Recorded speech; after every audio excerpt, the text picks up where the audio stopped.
Good evening. Welcome to the Shenango Forks Board of Education regular meeting, March 10th, 2022. Please conduct. Am I doing this out of order? No. Okay, please conduct roll call. Amy O'Brien, Here. Mary Collins, Here. Mike Fabra, Here. Lynn Lockwood, Here. and Christine Webb. Here. We have a quorum. I call the meeting to order. Please stand for the pledge. Pledge allegiance To the flag of the United States of America and to the republic for which it stands, one nation, under God, indivisible, with liberty and justice for all.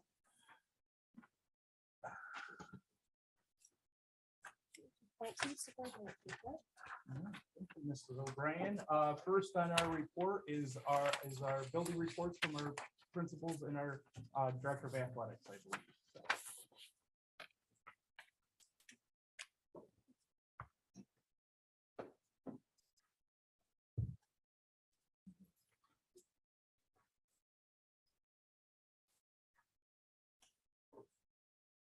Good evening. Good evening. So this is from the elementary. Kathy and I just want to report a couple things. In February, our PPS team put together a whole mental health calendar for our staff. We kind of gave staff some different things to do each day for their own mental health, which was really great. We have teams right now that are really good benchmarking for reading. Our students took the iReady diagnostic for math and reading, and all that data is going to be used for data chats during tomorrow's superintendent's conference day, and as well as we have report cards coming up for our second trimester as well. Yesterday, our K2 students participated in a dental education via Zoom. Our 3 through 5 students will also get to participate at a later date due to the closure. We had to postpone it. This is all part of having the dental van come to our school in the spring. So part of it is that they wanted Lord's Dental Health gives a dental presentation about dental education. And then we had 2 enrichment programs start this week. Our ELA extended day program is in the morning from 7:30 to 8:15. And students received just some extra support in the ELA to prep them for the state exam. And then our kindergarten students are going to participate in a after school Learn to Swim Better program with Kelly Hillis and Ken Starr. And they're our only grade level that doesn't get to do swim during PE this year. So they are the only ones who do this after school program that we usually used to offer to all students, but we just did for our Ks so that they could get this opportunity to get in the pool before we'll have it for a couple of years. So that's all happening at the elementary school. Kelly looked like the Pied Piper with all those kindergartners going through the Yeah, parking 20 lot. Ks. You were great. Thank you. All right, so the middle school, last month, our Science Olympiad team, which has 10 students on it in grades 6 through 8, they finished second in the regional competition. So they actually get to go to the state tournament in April, which is awesome. It's the first time a middle school team has made it to the state level competition. So that is a 2-day event, a Friday and Saturday, April 8th and 9th. So they are staying overnight. So we would like to thank Dr. Doug Green, who donated the money that I think is on the agenda tonight to pay for the hotel rooms for the overnight trip. So thank him for that. Next week as well, we'll have 11 students, so 3 teams participating in the BT Boces App Challenge this year, which I think is a new challenge. It just came out. So these students have had 3 weeks to build an app or a website pretty much from scratch, just with the help from their teacher, who is Miss Seaver, our librarian. She took this over. She had a 1-day training with some professionals in the area, and then the kids are off and going. So they will actually be judged on March 15th by a panel of local judges from the academic and software fields. So we'll see how that goes. I'll report next month. Today after school, we held our Dodgeball Tournament for the first time in 3 years. So we had over 100 kids stay and participate in the Dodgeball Tournament. It was a lot of fun. We had those sweaty odors back in after school. So it was great. We'll have a picture on our website tomorrow of the champions. Okay, they have little trophies and they get to sign a golden dodgeball. The other thing, our DC trip update, that is, I think, on the board agenda as well tonight. We have 60% of our 8th graders have signed up to go on the trip, which is good. It's lower than normal, but again, we haven't done it in 3 years. But the difference again this year is our advisors are planning it solely on their own without the use of a travel company. So remember, a couple years ago, we lost some money, so we don't ever want that to happen again. The bus companies and everybody's being great with us in the hotel, so that's moving right along. So we're really looking forward to doing that trip again this year in May. And then lastly, I just wanted to thank our students and our staff that did a great job with the Jazz Cabaret this week. Yes, that was. Thank you. Evening, everybody. I'll lead in with by saying thank you to everybody that was involved with the Jazz Cabaret event. Just there was a concert on Tuesday night that featured music by the middle school jazz band, high school rhythm and blues band, and the Renaissance Jazz Band. Treats were made by Mrs. Daniels and the FAC students and some of the band parents as well. So just want to say thanks to Ken Starr and Dan Pace and Deb Daniels, and it really highlighted all the hard work from them and also the students and how well they've come along with their musical talents as well. In conjunction with the athletic department, we were fortunate to have some send-offs recently. We have some stellar student athletes and wrestlers in the cheerleading team that we were able to coordinate together and help support them and bring on some cheer and some positive vibes for them through our high school by cheering them on as they were leaving for their competition. So I just want to say thank you to obviously Dave Hogan for help setting that up and coordinating with me, but then also our faculty and staff and our students that came together to have this positive celebration. We had a student that I want to kind of recognize here, Thomas Kapanis. He is an 11th grade student in Lori Touch's AP chemistry course. Very passionate about the subject there, and actually typically don't have a lot of takers for this, but he decided that he wanted to be a part of the chemistry Olympiad. So we had one student, and it was him, which he, if you don't know about it, he took a local exam today, actually, through the U.S. National Chemistry Olympiad. And if he does well there, he'll be chosen to take the national exam. And from there, which actually it's very selective, there's a camp that they go to, or he's able to go to out on the U.S. Air Force Base in Colorado. So we'll find out how he does, and hopefully he continues to, move on in that area. Next is mock trial. Our high school mock trial team, and they haven't even competed since spring of 2020. So 2 years ago now, are moving on to the semifinals at the Broom County Courthouse. They have been one of the highest scoring teams in the region over their last two competitions. And for those of you who don't know, it's a competition which students simulate a real trial. They have a prosecution and defense, so they have to actually do both sides, and they get scored on how well they argue it. So it actually brings in some acting, but also they learn a lot about our court systems. It's been pretty impressive in the way that they're looking the part, but also acting the parts, and they're doing a nice job. So our business teacher, Kathleen Caranta, heads this group, and I just want to wish them best luck as they continue on here. Lastly, for us, we're excited to have Senator Fred Akshar in our building just last week for his academic and, his Akshar All-Stars. He came to honor Cassie Nowick for being nominated as our All-Star here at the high school. And if you don't know what this is, actually, it's a recognition reserved for students of who you choose are doing remarkable things. There could be school spirit, tremendous improvement, positive attitudes, volunteering with the community, or specific act of kindness. She actually encompasses in many of those things, so it's pretty easy to choose her. But we specifically chose her. She's a senior here for her work in bringing in the Interact Club, which previously she had started the Varsity Club, which was just our version of basically Interact Club, but she bridged the gap between that and the local Rotary who sponsors it.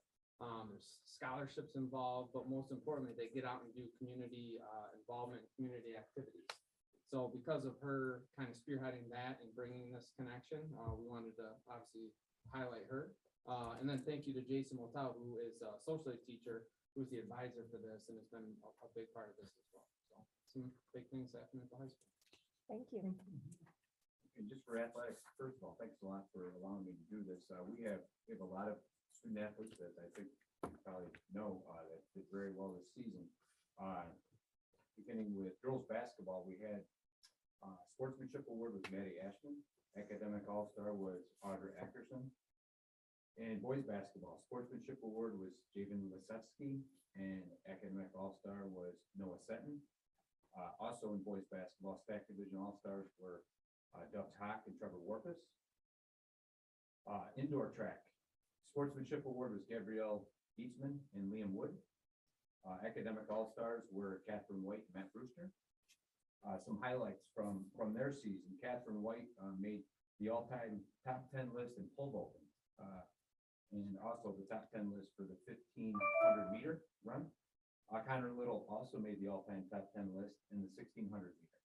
In addition, Catherine White also won 3 invites this year. That is the second most invites ever won by a track athlete in any season. For bowling, Sportsmanship Award, Christiana Talbot and Zachary Young. Academic All-Star was Zachary Young. And 7th grader Landon Batenko was a state qualifier. I think he also bowled at 299. I'm pretty sure that Mr. Bender told me that. And then, of course, the day after the season, he bowled a 300. But he is already a great bowler, but he's gonna be very good, obviously. On the boys swimming, talk about a team that had a great year. Brennan Heaney was the Sportsmanship Award winner. Academic All-Star was Evan O'Brien. Section 4 champions and stack All-Stars were 200 medley relay, Evan O'Brien, Landon Getz, Brennan Heaney, and Caleb McPeak. 400 free relay, Evan O'Brien, Landon Getz, Aiden Hopkins, and John Cadden. 50 free was Caleb McPeak. 100 free, John Cadden. Diving, sectional champion was Brendan Samsel. And 200 individual medley was Brendan Heaney. Also noteworthy was the full record for the 200 free relay was broken actually twice this year. And that team was John Cadden, Caleb McPeak, Brendan Heaney, and Aiden Hopkins. And I know a couple of you were there during that event. That was a very exciting night. The guys worked hard for that for a long time, and they got it. That was awesome. Speaking of great seasons, our winter cheer team had another outstanding year. They were division champs, section champs, and for the second time in 3 years, last year we didn't have it, they went to the state tournament and again placed. They placed 5th. They do a remarkable job. If you haven't seen them, very, very impressive. Cody Snyder has actually changed the whole realm of cheerleading around here. Those kids work very, very hard as any athletes we have. They do a great job. Sportsmanship Award winner was Tierney Daniels. Academic All-Star was Jenna Lawrence. And lastly, but certainly not least, our wrestling team. We had a number of top wrestlers here. Sportsmanship Award winner was Ben Howell. The Academic All-Star was Dylan Furman. Sectional champions, Ryan Ferrara, Caden Hubbard, Tyler Ferrara, and Xander Arnold. In addition to that, we had 2 individual New York State finals. One was a runner-up, Ryan Ferrara, and of course, our New York State champion was Tyler Ferrara. So, outstanding year for our athletes, and congratulations to all of them. Excellent, thank you. Great month. Yeah. So, fantastic. Yeah, very busy month, a lot of positive things. So the next thing on my report I have is just wanted to give you an update of our website, which I have up here too, just to kind of go through our changeover in our website, a little bit of rationale and why we did that.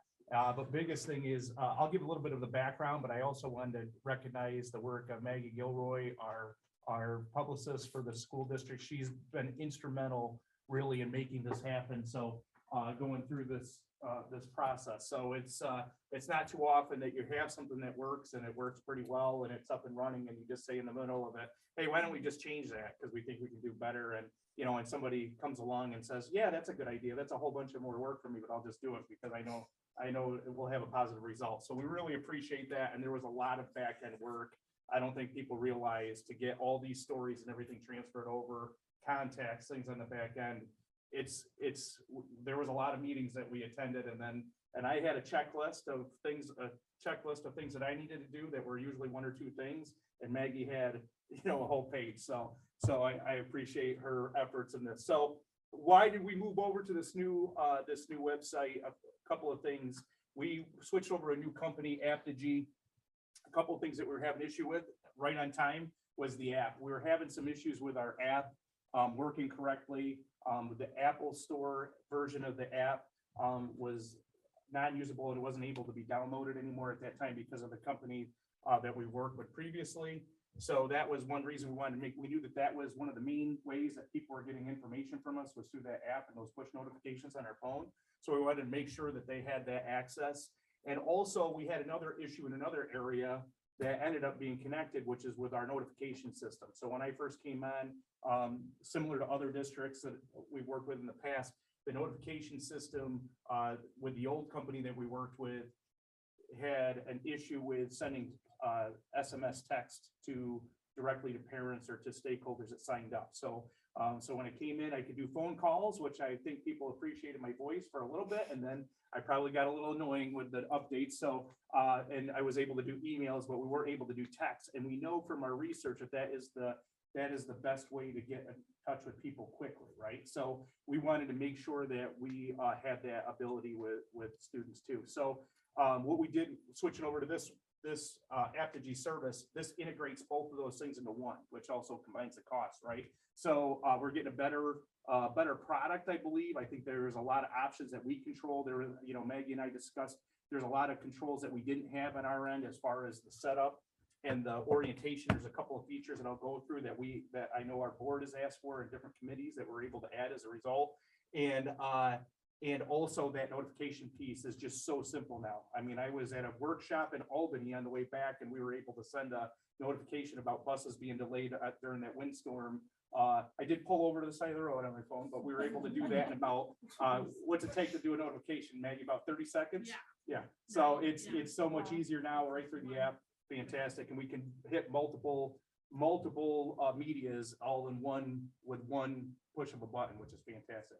So I sent out something today was for our survey for families, and it was the website, email, push alert, and a text message all in one shot, which is just so much more efficient. A couple other things that we're able to add is the quick buttons over here on the side. And one thing I know from our safety committee meetings, we wanted to have a quick reporting system for students and to anonymously report any issues that they have. So we're able to put that button right here, right on the main page, and it's always accessible. If you scroll up or scroll down, you still, if you go to different pages, you still have quick access right on this main page to those buttons, which is really nice. So they kind of float there.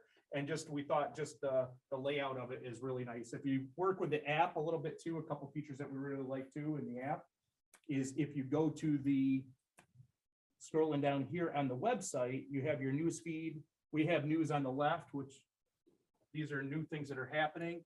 And then you have the news feed on the right, which all the links work, which are really helpful. But then down here in events, you have your upcoming calendar events on the app. They're clearly noted there. And if you click on them, you can add them right to your calendar if you want to do that. And there's also, I believe, directions right there too. If it's an event or something that's happening off campus, you can click on that and it'll go right to Google Maps or Apple Maps and take you right to that event. So we just thought much simpler for people to use. We're doing a campaign to go out and notify people. It must be working because we had a test run on yesterday with our weather event, and I sent the message with Maggie's help, and I walked out the door and saw a bunch of high school students in the lunchroom all starting to look at their phones all at the same time, all getting the notification. So must be working pretty well. So people said they were getting the notifications very quickly, which is obviously the primary goal of this is to get information to people quickly and accurately. So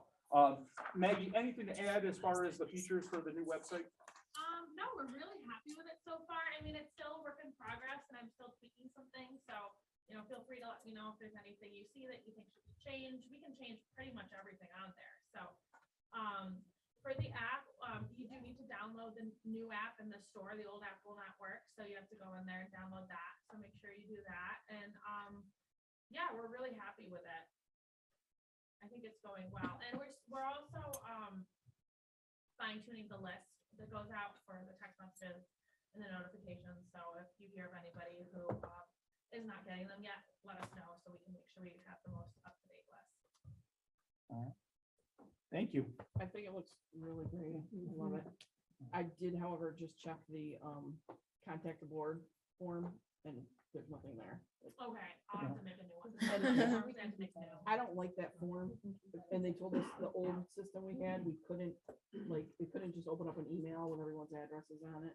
I would much prefer if it opens up an email because people can't format that when it's on that form and it's hard to read. Yeah, for the, so do you want it to contact like all of you? Like, is there a way to? Yeah, like I've seen it on other websites where it says, send an email to everyone on the board and they click on it and it actually opens up an email. And it's a group email? Yeah. and it Oh, I has can everyone- figure out how to do that. Okay, Yeah. yeah. Like in your, I know what you're saying, you don't want the field to be what you type into, it links to your email account so that you can, Yeah, you actually send a real Actually, email, right. not a form. yeah, Because sometimes they're really hard to read They are. because they can't format them. yep. Yeah.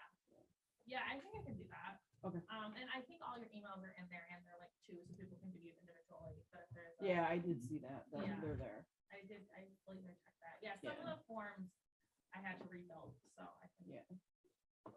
work on that. Yeah, see, that opens an email when you click on the individual one. Yeah, so if I can find a way, I'm sure I can figure that out. I believe in you. Thank you. All right, anything else? No, I think it just Yeah, looks I great. think it looks good and it's working pretty well. Yeah, it and looks great. the back end is great and it's awesome. Like we really can change everything with the old website. Like we couldn't change any of the buttons and anything without help. And now we really can go in there and, you know, if we want a button on there, we can add one, fix the button. So it's been really great. Yeah, that full control has been really nice. Yeah. Thank you. Thank you. All right, thanks, Maggie. Thank you. So we did have also on our agenda that, actually from the last, originally we had planned to have an update from the Liberty Partnership from a request from the board. They were unable to attend tonight, but I did meet with them and we have some great, data and some information to share with you. They're meeting with lots of students and I wanted to say ahead of time, they're very impressed with how they're integrating their services, where our counseling services that are working right now, and it's been a really good fit so far. So we're gonna have them come out on a future date when our calendars line up a little bit better. So that being said, we'll move on to our budget update. And Mark, you want the controls? Turn it over to you. I should be these arrows. If not, I can click through it for you. All right, so welcome. Tonight's our initial budget go around for 22-23.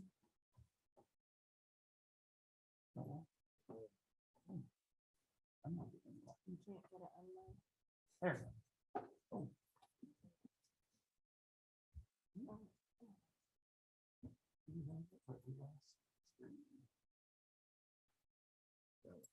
New technology. And I'm sure it's a user issue.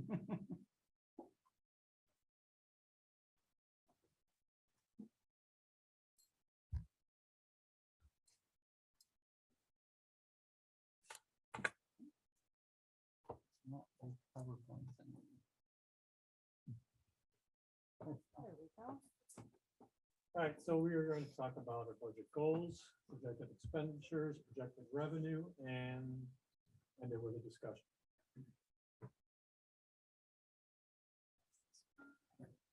You wanna do it? Yeah. I just, again, user.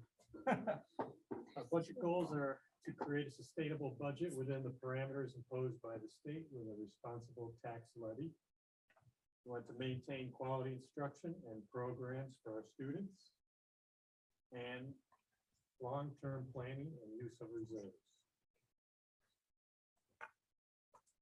So these are projected expenditures on, you see the one column is last year's or this year's current budget. And our projected 22-23 budget. Our instructional salaries have decreased 52,462. Our non-instructional salaries, we have an increase of 111,948. Equipment, we are projecting a $11,000 increase. Contractual expenditures, $10,449 increase. Materials and supplies, $49,292 increase. Boces expenses, $260,774 increase. Debt service, we are projecting a $23,990 reduction. And our These are our benefits, the ERS, projected, budget, reduction of $33,797. The TRS is going up, next year, and that's projected a $76,931 increase. Social Security, $29,028 increase. Workers' comp, $6,393 increase. No changes to life insurance, unemployment insurance. Health and dental insurance, we have a very large increase of $657,359. Other benefits and transfers are really the same for a projected total increase of $1,102,925. Is the health and dental, is that like in line with normal increases or is that larger? than No, normal? it's large. Much, Why is that? Claims is a big piece of that, so we just had some people are using it, so that's the, So when we have claims and increase. what is yeah, that? we're actually we're doing some informational sessions for all of our units. We actually had to cancel the one because of the snow day. The first one was scheduled for yesterday, and to explain to our units how that worked, but by and large, with the consortium, actually, it was nice that Mary got to go to the dinner with us last week, so she's well informed. She's been serving on that committee.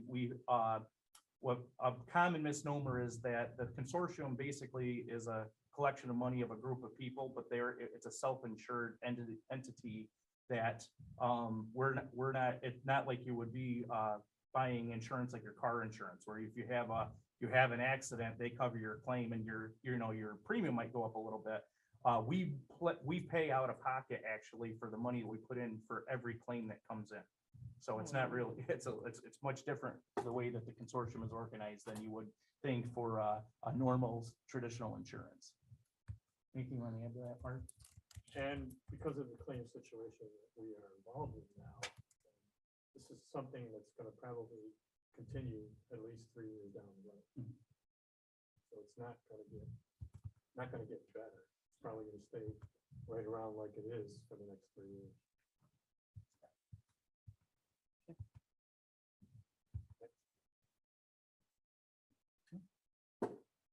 Okay, we'll go over our projected revenue.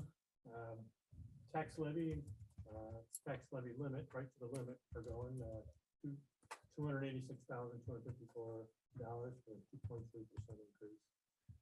State aid increased $410,498. Other revenue, we have a decrease of $375,704. Appropriated fund balance stays the same, and appropriated reserves increase of $95,577 for a total revenue increase of $416,625.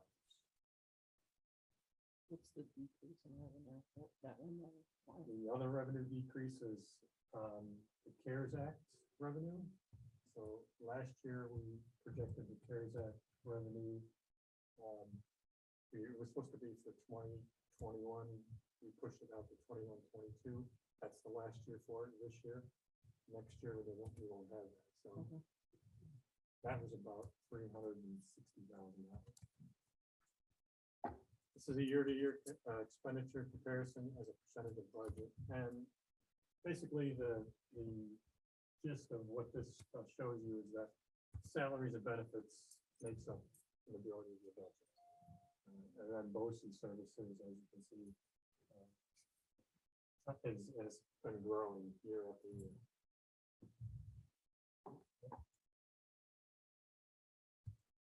Now, this is year-to-year revenue comparison as a percentage of budget. Where does all the revenue come from for the district? And as you can see, between the tax levy and state aid, that's pretty much all our revenue. And state aid is the majority of the revenue. So as you can see, and we've had this discussion in the past, our revenue has been tied, past state administrations has been tied to basically a 2% increase every year. And our expenses go up more than 2% every year. And that kind of thing is just not sustainable.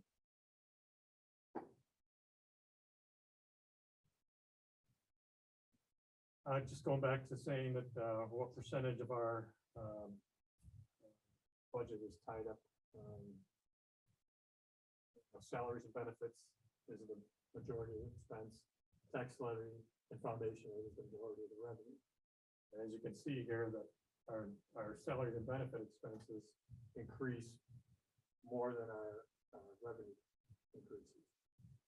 That's what I talked about there. You can't keep going down this road, and eventually you're not gonna be able to survive. The big piece too is going back to that insurances and that benefits. column, too. Yeah, we didn't get foundation aid for 2 years ago. No, there was no, like last year for 21. Oh, no increase. There was no increase at all.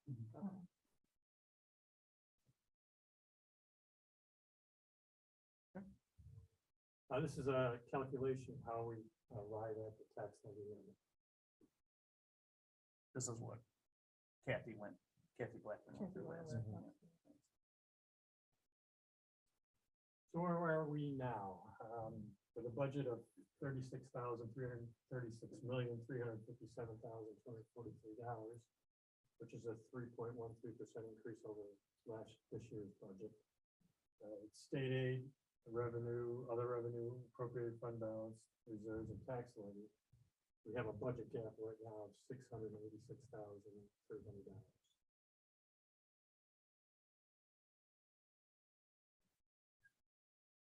Some key items, school aid numbers are not final until the state budget passes, and we won't know that till the end of this month or beginning of April. The governor's proposal includes an increase of 3% for foundation aid. Chenango Forks is pretty much at the minimum foundation aid increase. So you'll see a lot of districts in this area, and I think Kathy Blackman touched upon it, that are going to get increases of more than 3% because in effect, the foundation aid formula was never being used in the budgets, the state and foundation aid because of the financial situation the state was in. With the improved financial picture, the current governor last year decided that, foundation aid would fully be funded. So everybody majority of districts in the past were not getting their full foundation aid. And now with that being phased in over the next 2 years, everybody's getting huge increases in their foundation aid. Forks was never in that situation. They were always fully funded.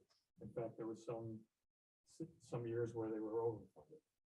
The state will hold the district harmless so that they won't take back foundation aid, but you're never going to get increases at the other district. You're always going to get the minimum. So basically, that's 3%.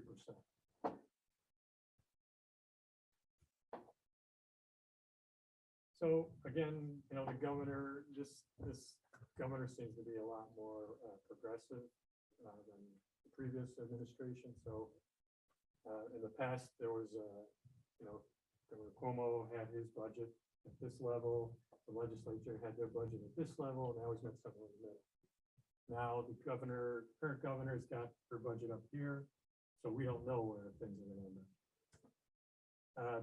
TRS has an increase for 22-23 to 10.29% from 9.8%. Boces cost increase 4.67%. Mainly that's been a result of increased technology costs and inflation the way it is. A lot of Boces costs have increased. Health insurance, we already talked about that increase. And out of the 1.1 million expense budget increase, 83% of our increase is due to health and dental and Boces expenses. So the next steps, we're going to identify areas for reductions, identify additional revenue sources, and we're monitor the legislative budget to see how the school aid numbers end up.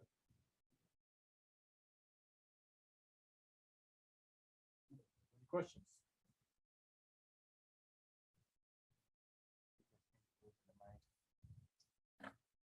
My part of my presentation too. So there's some, yeah, thanks, Mark.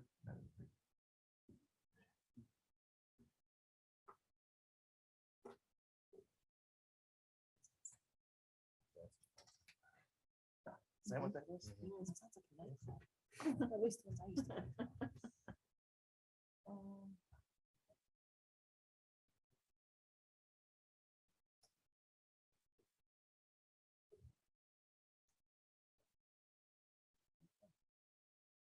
All right, so we're gonna do a little budget planning, as Mark had mentioned.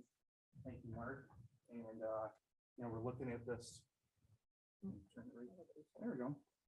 So, looking at this, old dog new tricks. So, looking at a bunch of different areas, we are looking at our income being limited with 2%. But on a positive side, since I've come in here and we were under a lot of the same restraints in my old position as well. And I sat on the other side of the negotiating table with different units, what we found in that area too is there's also a lot of opportunity as far as savings if you looked and we started doing some research. So some of the things that we're doing looking forward. So although our income is capped in that around that 2% range, our ability to save is much larger than that. If we get creative, we can save 10, 20, 30%, looking at some of the things that Mark and I have been working on with some of the people that we've been working with. So some things that we have right now is we have stimulus funds still. One of the workshops that I went through, I'm sorry, I kind of blocked it, Christina. Want to box you out. So some of the things that we're working on here is we do have stimulus funds right now. We're working on maximizing those so that we can utilize them, leverage them moving forward. And one of the things that from the NISCUS conference that I just went to, I did attend a budget seminar, and they did warn us about that cliff that's coming for everybody when those stimulus funds run out that Mark had mentioned as well too. So we've got to be very careful about that, right? So that will definitely help us in the near future, but we also have to plan for the far future. Insurance discussion. So we're having some insurance discussions. That's obviously our biggest cut into our budget. When you look at those salaries and then you look at the benefits piece, it also cuts into our salaries. So our employees don't like those insurance costs going up because it also eats into what we can pay them in their paychecks every day. That's one of the areas where we see the most room for movement, and that's one of the areas where I've had experience in the past too, that we've made some changes in different areas where there's a lot of opportunity for savings, and a lot of the districts in the area have gotten very creative with what they're doing with insurance.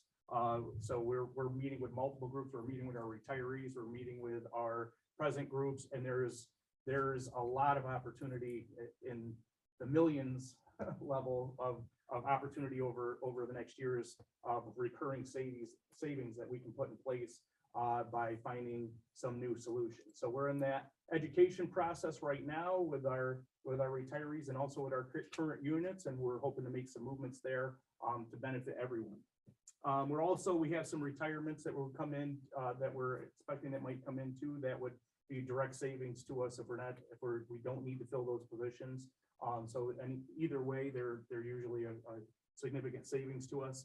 And then we're obviously waiting on our capital project approval, which we just got good news right now that they should be coming within the next week or so. So we're hoping that will give us some good news too, because we do want to budget as far as keeping our buildings running for the time being, but also putting some enhancements in the distant future. And then, obviously, as Mark said too, we're also waiting for the New York State budget to come back on those numbers. So those are the immediate next steps, but we want to start planning for the future too. So, we're going to continue to utilize those stimulus funds, but we want to leverage them again. We're, looking at other temporary reserve use, those things that may not need to be used in other places. So there's a couple other reserves, like I said, with the capital reserve as an example. So we actually came up with a couple of solutions right now that we're excited to present to our retirees, where we have some same insurance company that they have right now. So there's some different offerings that we might be able to offer them. And so we think that might really help in that area too, with a great product for them that would actually, we believe, would be quite a bit better. And then, again, as I said, possible changes in current employee insurance. So those are the things we're going to be working on over the next year to year and a half. So fiscal and building needs. So meeting with Kathy Blackman and and our central business office and analyzing our situation, and then also coming in with an interim that came in between this. We had discussions about an analysis, kind of an audit of the district, and meeting with Gray Stevens coming through there. We had a lot of transitions of different positions, and also this size district, we want to make sure that we have a lot of business controls that are happening daily. Mark does a great job, but we don't have Mark every day. So, and also, we want to have a process in place and systematic process in place that we have administrative controls in place. So, somebody that also is tied directly to the purse strings, but has daily control, especially over our buildings and grounds in those areas. Because with our buildings and grounds, not only is that capital projects, but that's some of our most expensive equipment that's tied to the building, and also our most expensive things such as repairs and other pieces. So one of the things of that NISCUS conference that I went to on budgeting, and also the budgeting classes that I took recently, my updates, where they talked to us a lot about the need to create a long-term plan. And it's really hard to do, obviously, with all these question mark factors that we work on, but you want to look at your budget, not just for next year, 3 years, 5 years out, not just projecting on, well, if we keep doing the same things, but as we're working on, which I'll be presenting to you at the next board meeting, our exciting strategic planning process that we're finalizing. But as we do that, we also want to have a budget process that ties to and supports those goals, because if those goals they're not made priorities, and they're not supported financially, they're not going to happen, right? So that's a piece where we want to have somebody in place that can align, that has administrative controls that can help us align those pieces. And also we have a void that's still kind of left in school operations area from our retirement, who people remember was Bernie. So there still is quite a void there in duties that we're trying to fill that are being performed, but they may not be being performed, or we're trying to piecemeal them with other people. So centralizing them would be very important as well. So for that reason, we are recommending I am recommending a transition of service. So what we would do is basically, we have a void from our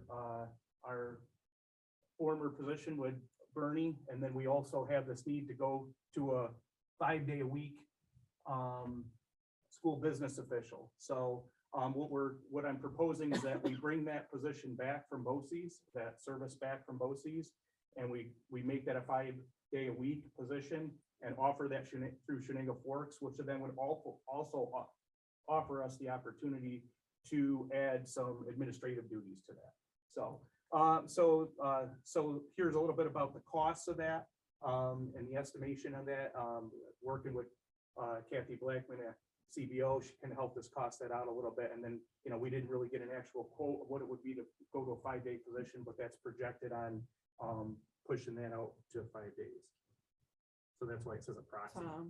Yes. When you say service is 3 days per week and receives 8 on the first 35,000. Yes. Yep. Will this new position have 8 of 35,000? No, No. it would be we would absorb that whole amount. Yes. Yep. So it's about $66,000 we pay to Boces for that service, that part of the service right now. And then to move to 5 days a week, there'd be an increase estimated on a daily rate to add those 2 days would push us up to about $108,000. Okay. So again, we want to transition that position back to Chenango Forks. Then we can add those administrative duties onto that. And then they can act on behalf of the district in administrative capacity. So we provide daily fiscal and managerial oversight. It would really focus on, we have Lori, who's great with our instructional staff.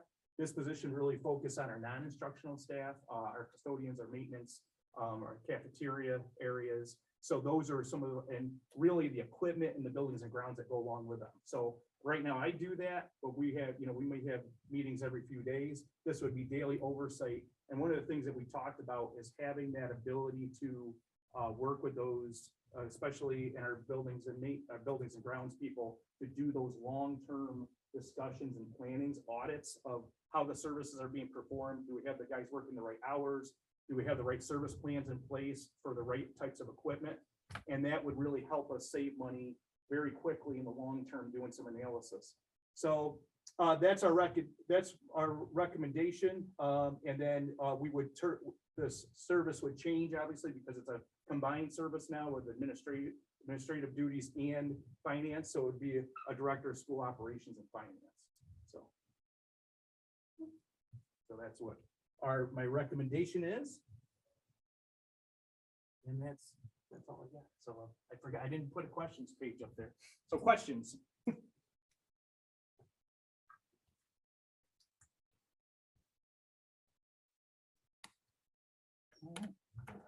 Okay, I can go over to. I gotta go back to not tablet mode. So, and I did want to give an update. The last thing I have on my report is an update on the dress code. So, and I'm really happy that I don't really have a bunch of slides for it, but I did want to show you some cool pictures. Just as a quick overview.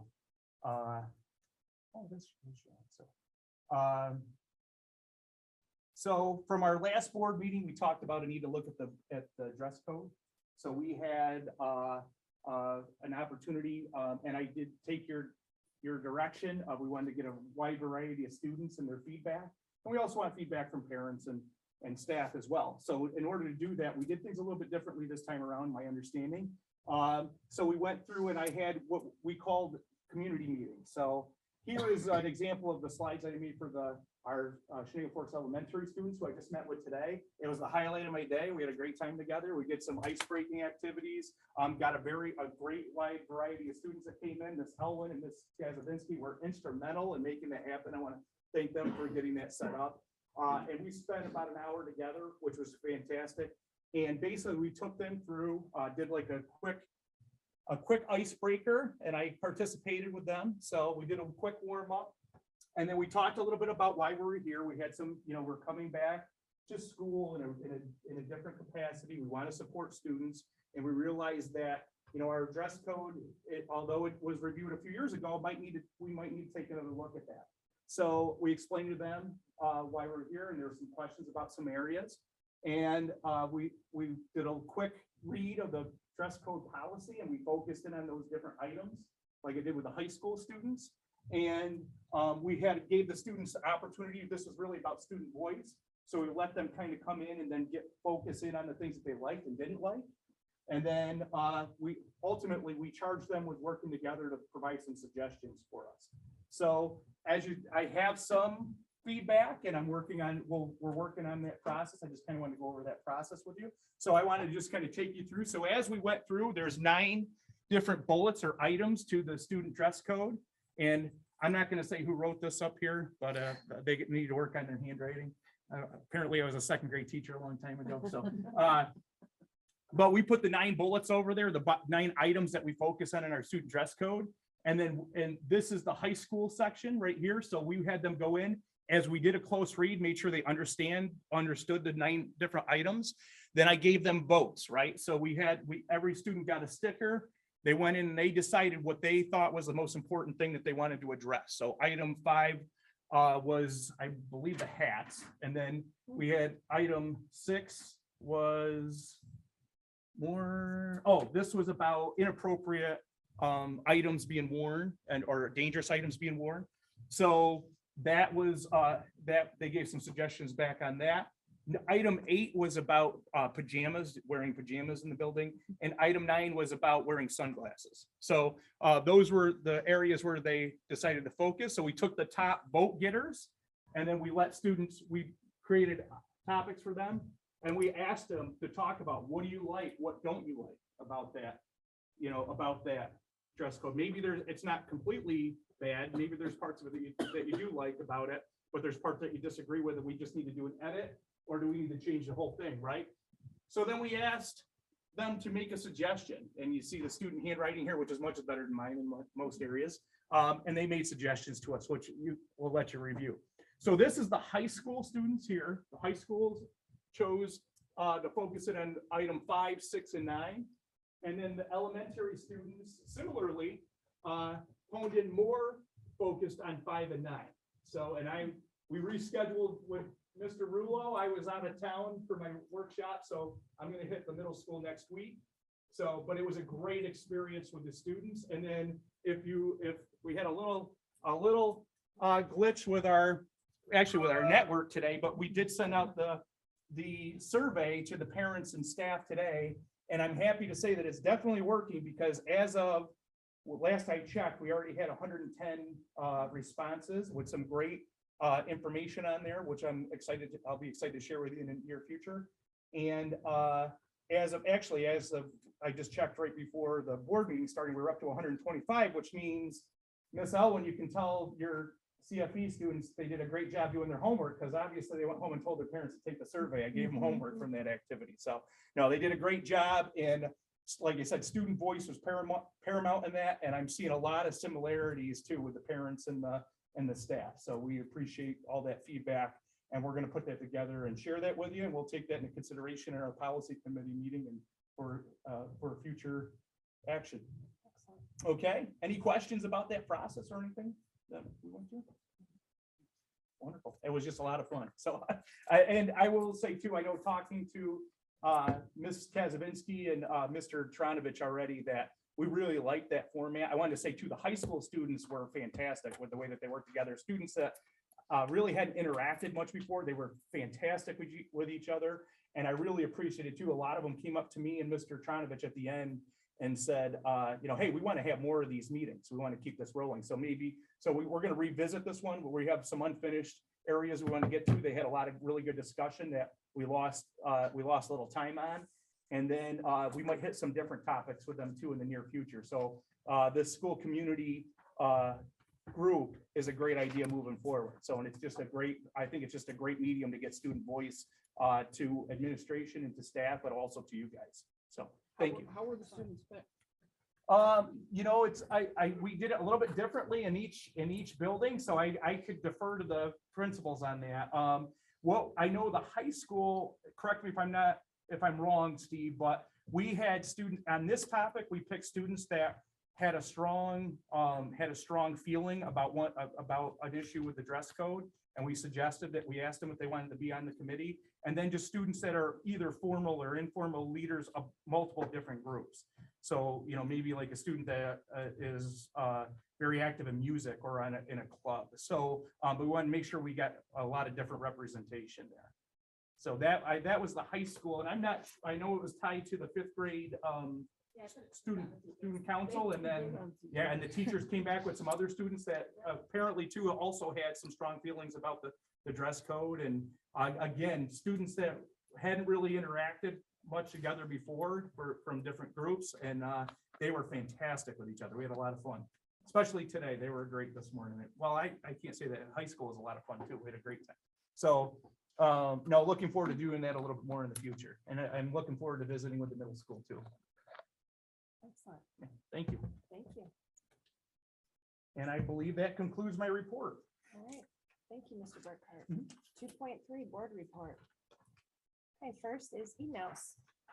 I know we received one from a student regarding passing time, and I directed the student to Mr. Chanovich. Were there any other emails received? Okay. All right, streaming meetings. So I believe Lynn and Mike wanted to talk about this. If you'd like to begin this discussion. Well, I just want to, do we want to start considering not doing the videoing anymore? Again, I know we have some on right now, but it hasn't been a lot recently, and I would have loved to see it continue, just so that people that can't come to the meeting would have access to it, but I don't know if anyone saw the news articles that it make it sound like they interviewed Christine yeah, I know. and Mike, and all they did All was they did was watch the watch. video and Mhm. quote them, so I don't want that misrepresentation out there. Mhm. I mean, it was really, really misleading. Recording on context. Right. Yeah, Mhm. yeah. Right. Like I said, as far as I know, I don't know many other districts that even do that. So Yeah. and we might be the only one. Are we the only one left? I don't know. I think we are, really. I think what's important is direct people to ask the questions directly, and that's why we have the letter to go to the board. That I think is most of the problem. word gets passed on, or they might hear part of this and part of the meeting, and then the facts aren't there. And, you know, those were critical facts that Right. were misled. Yeah. Exactly. I can reach out to the CSO group and see how many are still zooming in the Broom, Tyree, Boces region. Yeah, Would you like because, that information? yes, Yep. That'd be awesome. great, thank you. So we'll revisit this next meeting, or are we discontinuing recording? I mean, if we had a vote now, I would say discontinue, but that's just me. Discontinue? Yeah? Okay, well, this will be our last streamed meeting. I would still like to know if anyone else is doing it. Yeah. Yeah, I'll still get you that information. Can always go back. Yes, we can. But is there a way to make sure people come directly to, I mean, we've got that ladder, I'm not sure why that's not happening, but this is the public, so how do we do that so that they know we're available, or you're available to answer those questions before something comes out like that in public? I can work with Maggie on a campaign that informs the public that we're gonna discontinue our Zooms and how, you know, and kind of a media campaign with the new website to how to reach out to us if you have any questions. And I mean, the email process is fantastic, but also we can put some other things out there too. Clarify Yep. things. And we'd love to see them in person. Yeah. So, okay, Absolutely. all right, very good. Committee meetings. I think it was just Mary this month, Yeah, but correct? I think Tom did an excellent job of talking about the health consortium. The only thing I would say is the two main ones that we're looking at is Humana and Blue Cross Blue Shield.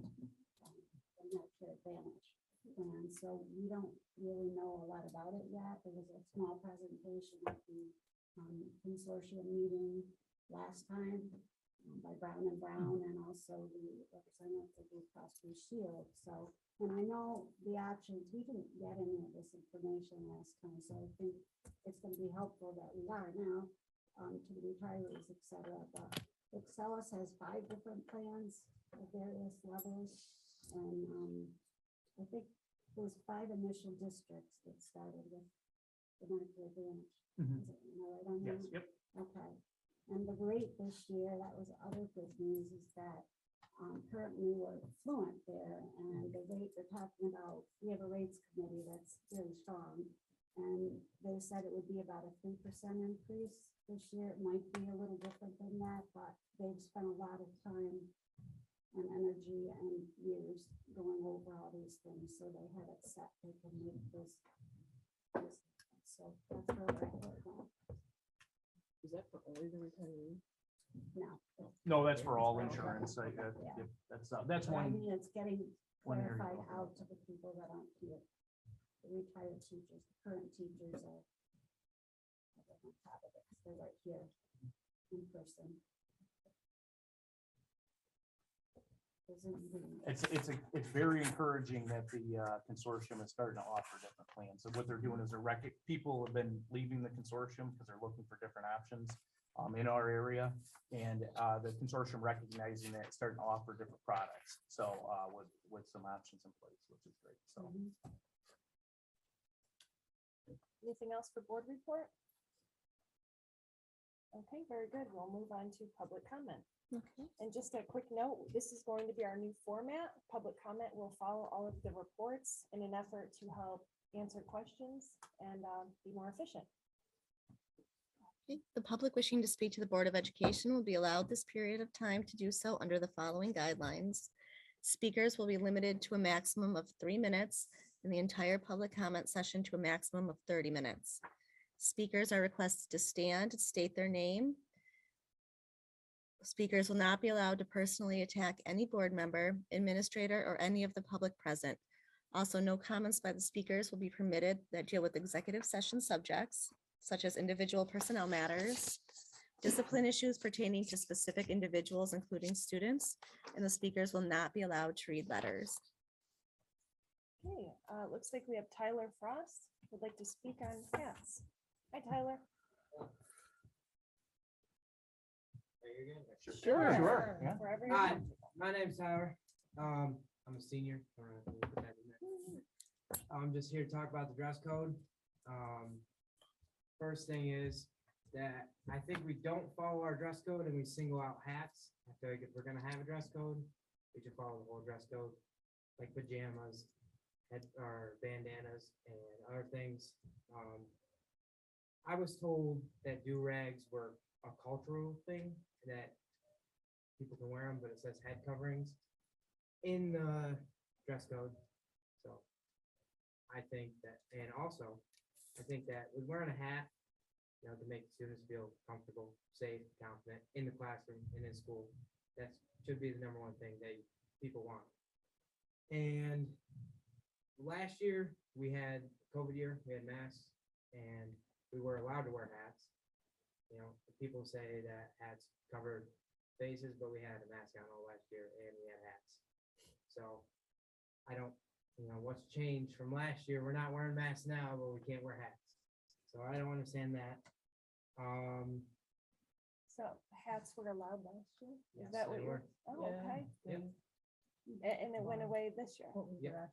Okay, yeah, interesting. I don't know why it went away, but,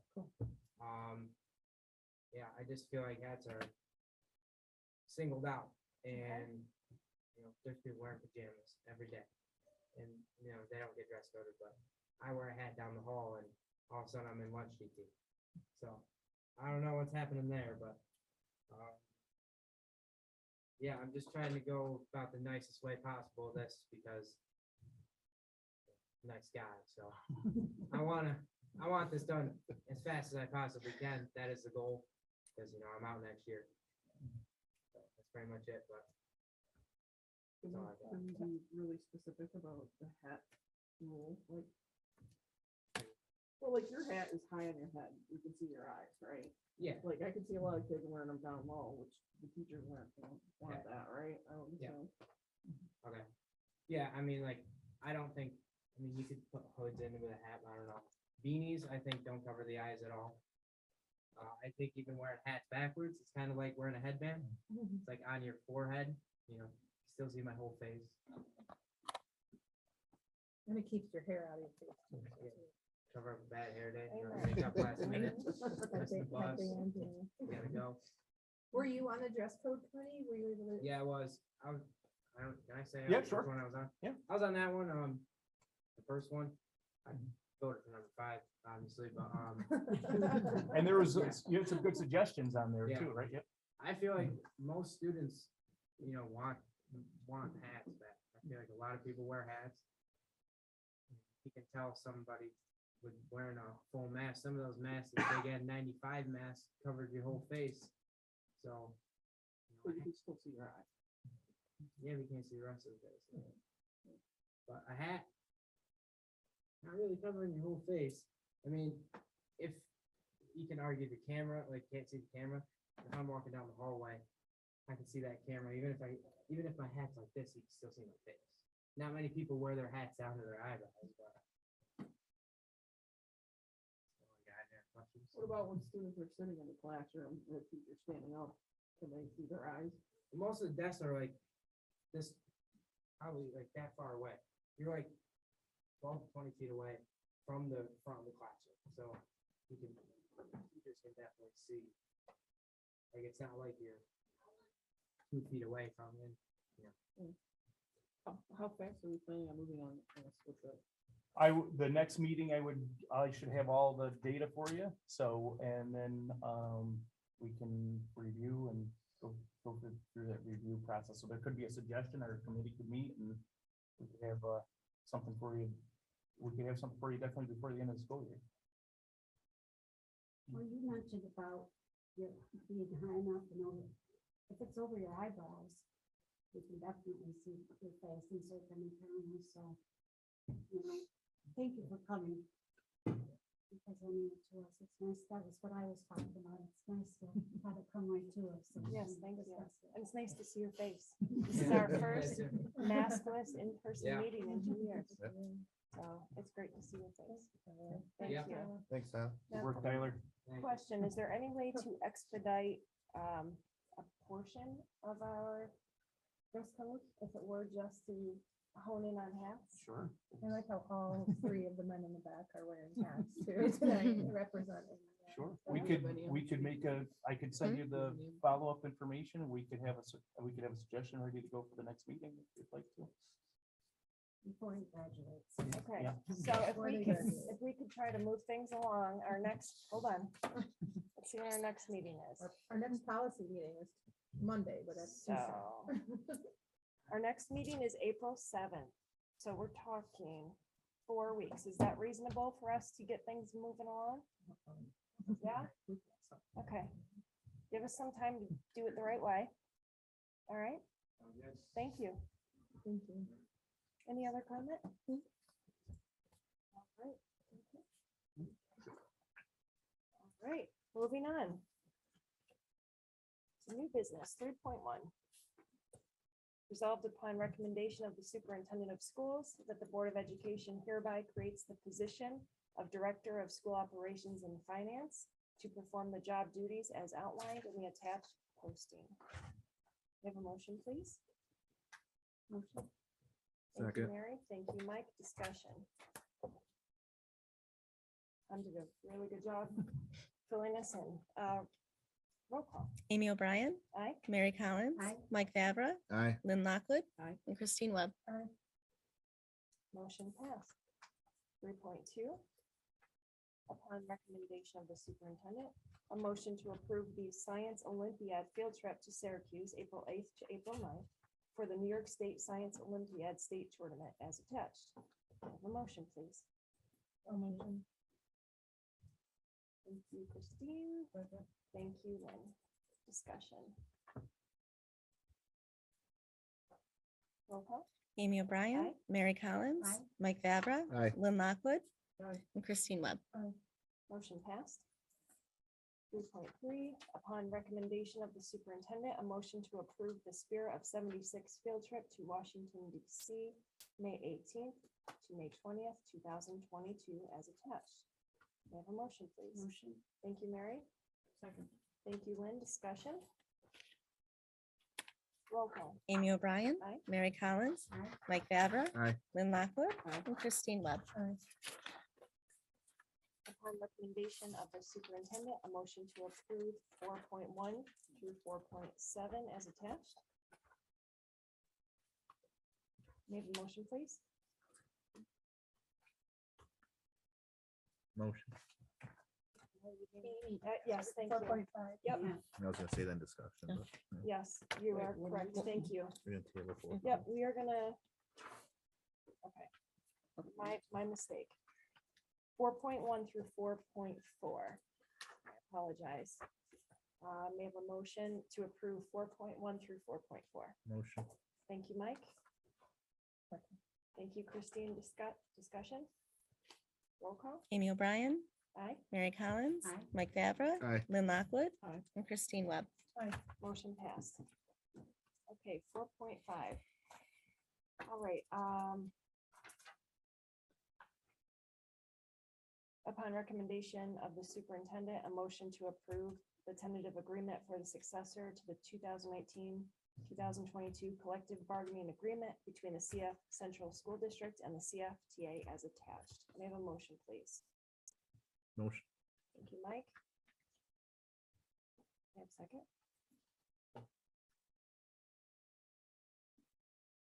Okay. Yeah, I need a second. I'll And then, second. okay, thank you, Christine. Discussion. I would like to consider tabling it. There was some missing documentation that we weren't able to access regarding salary tables and such. Mhm. So until we get the opportunity to look at them and spend some time with them. Okay.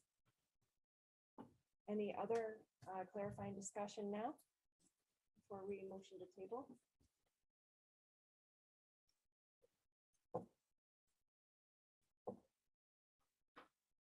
Okay, a motion to table.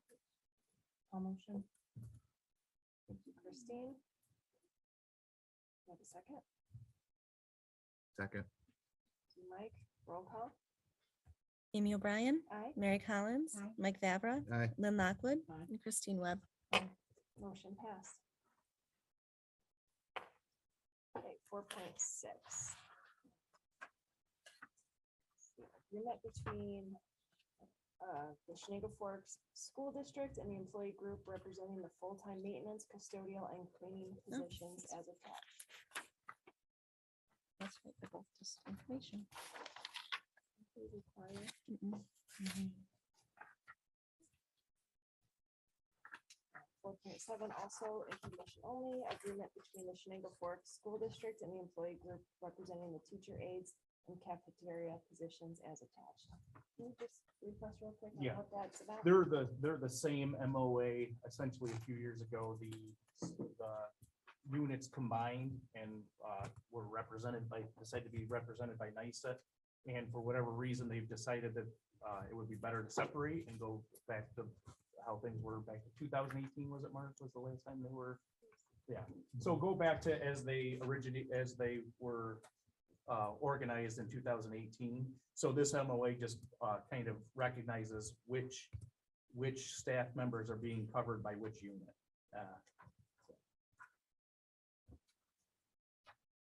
Thank you.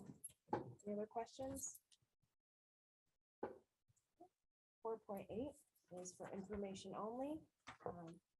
We want to recognize Nicole Cusack and Stephanie Muchler and just say congratulations on your upcoming arrival coming this May. Congratulations. Enjoy your time off with your little one. All right, 5.1, financial dashboard is for information only. 5.2, district credit card, same.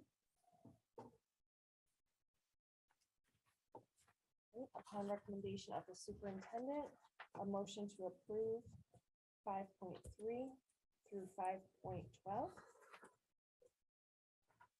Thank you, Christine. Second. Thank you, Mike. Roll call. I'm sorry, discussion? Roll call. Amy O'Brien, Aye. Mary Collins, Aye. Mike Vavra, Aye. Lynn Lockwood, Aye. and Christine Webb. Motion passed. We want to Thank you thank, for the donation. yes, Thank you for the donation. yes, Incredible. yep, that is Dr. Doug Green. Thank you.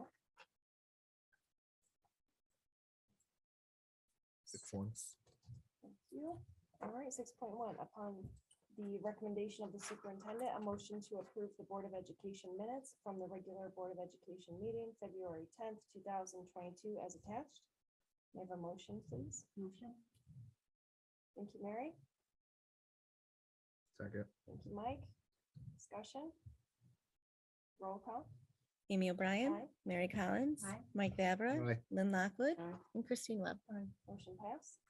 Before you go on to because the next one's about executive session. Yes. I just wanted to make a point of that 5.1, what was it, 5.15? About the approval of the contract. Oh, 4.5. 4.5. I just wanted to make sure that's not something that's changed. It's not that we don't want to vote for it, it's that we didn't get the information on it, so we wanted to be able to do that prior to, but I didn't want it to come out as we are thinking about not passing it. That wasn't the issue.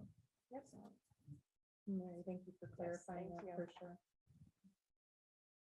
I think it was the salary schedule that was missing, and Yes. that's something very important that we have for the staff as a safeguard that's included before we vote on it. Okay, 7.1. On recommendation of the superintendent, a motion for consideration of executive session to discuss collective negotiations. May I have a motion, please? Motion. Thank you, Mike. Second. Thank you, Lynn. Discussion? Roll call. Amy O'Brien, Aye. Mary Collins, Aye. Mike Vavra, Aye. Lynn Lockwood, Aye. and Christine Webb. Motion passed. No expected action to be taken, so if you choose to stick around until we adjourn, you're welcome to. Otherwise, have a good evening. And we will see you live in person, maskless, on April 7th. Have a good night. Thank you.